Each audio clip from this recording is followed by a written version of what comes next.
SIR প্রক্রিয়ার নামে সাধারণ মানুষকে হয়রানি বন্ধ করা এবং কোনো বৈধ ভোটারের নাম যেন বাদ না যায় এই দাবিতে শুক্রবার রায়গঞ্জের বিডিও অফিসে বিক্ষোভ কর্মসূচি অনুষ্ঠিত হয়।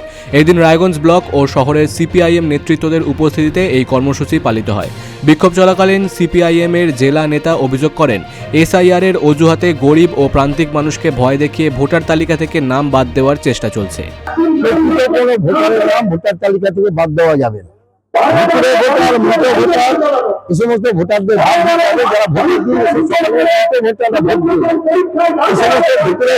বাদ দিতে হবে এবং পরিচ্ছন্ন ভোটার লিস্ট দিয়ে আগামী নির্বাচন করতে হবে, এটা আমাদের কিন্তু এসআইআর পর্ব শুরুর সময় যখন ফর্ম দেওয়া হলো সেই সময় কোনো কাগজপত্র দেখা হলো, কিন্তু দিনের পর ফর্ম ফিল আপ হয়ে যাওয়ার পরে আজকে বিভিন্ন ভাবে মানুষকে অযথা হয়রানি করা হয়।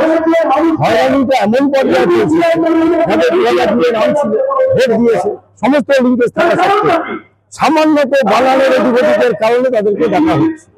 এইভাবে করে মানুষ অযথা হয়রানি হচ্ছে, বিব্রত হচ্ছে, এ প্রান্ত থেকে প্রান্তে ছুটে বেড়াচ্ছে, দৈনন্দিন সমস্যা কাগজ জোগাড় করবার জন্য তারা দিশে হারা হচ্ছে।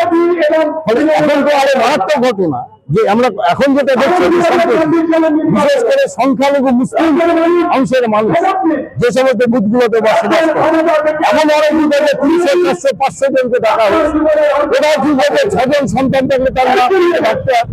এই সমস্ত নির্বাচন কমিশনের তীব্রীকরণা কাজ, অনেক ধরনের তীব্রীকরণা কাজ করবার মধ্যে দিয়ে মানুষকে বিপর্যস্ত করে তুলছে কাগজ জোগাড় করবার।